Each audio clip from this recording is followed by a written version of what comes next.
The manner in which the Rastafari philosophy is practiced is more individual than as a set of standards under a shared faith. Most of them have approached it as a lifestyle and a set of values rather than a movement or creed. The Rastafaris have a tendency of viewing difference in opinion not as a sign of disunity, but rather a chance for deeper understanding. In order to deepen our understanding on the Rastafari, we travel to Kitui in Eastern Province. Tuesday morning, we revisited the Haile Selassie Foundation to pick up a man we will call Ras Farmer. Yes, I am. He asked us not to disclose his real name. Ras Farmer traveled to Nairobi the previous day to collect this consignment to make traditional shoes, also known as akalas, for sale, belts and other artifacts. These are the raw materials that we are going to use to make some of the sandals that you've just seen. They normally come to Nairobi to pick them up, and then they travel all the way to Kirinyaga, to Siakago. Sometimes they even go to Mwingi and some parts of Kitui to make sure that they have enough material to keep their trade moving.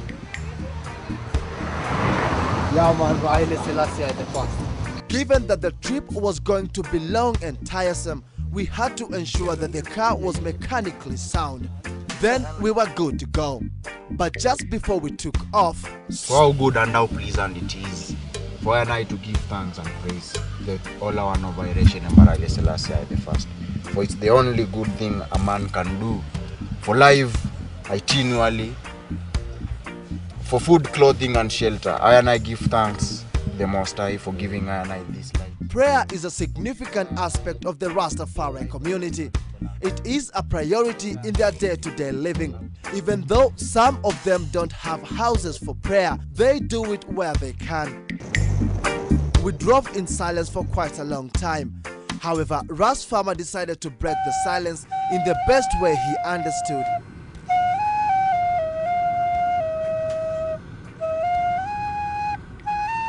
Having gotten my attention, he confesses that he has been in the order since he passed his teenage years, and it's not been easy. Persecution is part of the Russia's man. Like the time when the Mogiki sect was in his cracks, we faced a lot of persecution, especially around the town and even outskirts there. His mien reflects a man fully immersed in the Livity, and just like it has been for many other Rastafari brethren, his distinct look has often landed him on the wrong side of the law. But that for him will not separate him from the Livity. Persecution is part of unajua road, but it is Almighty who is protecting. Even he said, there is no even bone of my children that shall be broken, not even a piece of air that shall be lost. So we are assured of the victory. We drove for close to 5 hours, and we observed as the vegetation turned arid. At the back of my mind, I tried to figure out what made this man choose to settle in this harsh setting. But everything turns green as we get to our destination. I am advised to put on a cardigan bearing the Rastafari colors so as to blend in. Ras Farmer moved to this land over 10 years ago after denouncing city lives. He lives here with his family. Judy, a standard 6 pupil, is his firstborn and a Rastafari to the bone. Meet Jalite, their lastborn. His parents have grown him into this appearance from birth. Ras Mururi and a colleague are Rastafari brethren. They live here and help in cultivating the land. Together they form one extended family, deeply rooted in their culture. The Rastafari Livity aims at bringing about communal relationships. It also advocates for rural settlement as it were during yesteryears. No one seems to understand this better than Mama Africa, Ras Farmer's wife and the lioness in the home. Even if I go abroad and get the education, I'm supposed to go back to the community and uplift the livity of the community where I come from. urban folk may not appreciate rural life, but here it seems to work really well for the family. A man is not supposed to separate with his wife and his children as they grow. You are supposed to grow together with them every day. Yeah, man.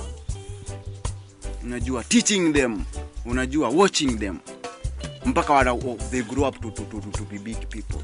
Now that if they are big, they will never forget, unajua, your ways that you taught them. They believe that marriage will better flourish in a rural setup. The system that we are living, unajua, in today is different. It wants to separate these bonds of man and woman. Kwanza kitu ya kwanza, the life is hard that you cannot stay at home. You have to leave the wife there and go and search, unajua, for green pasture. People leave home, leave their wives at home and children. The Rastafari are very particular when it comes to marriage. Even though most of them don't advocate for courtship, their marriages are informal. They view the coming together of man and woman as godly ordained. Kama truly ni yeye Jah ameappoint, Jah atarivilia kwa I and I as the kingman. Even the sister also, it will be revealed to her that I and I are the one, you know. Once established, the man-to-woman bond must be extended forever. This is the order, ancient order that Rastafari come to establish. Unajua, to bring back the black king and black woman together, never to separate again. Unajua, there is no divorce. Unajua, there is no single parent. It's only Rastafari family. This, however, calls for more than just being present in a home. Respect is mandatory and is portrayed through soothing terms like kingman for husband and queen or empress for wives.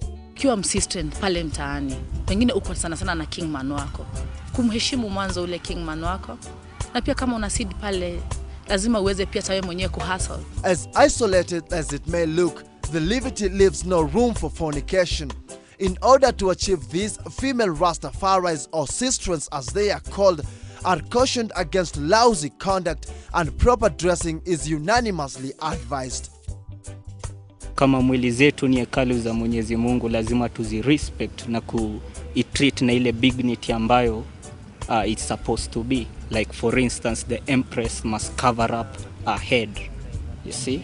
The empress must wear a long dress that does not expose, you know, her body parts. Because once you expose your body parts, therefore unaanza ku create a situation whereby kutakuwa na ile lust. Somebody is looking at you and all what he thinks about is fornication. The sisters, we can tell them to embrace the Africanity, to embrace the Africanness, to be royal in their way they are, to love themselves, not to bleach their skin, not to violate their head like they are putting plastic hair, whatever, you see.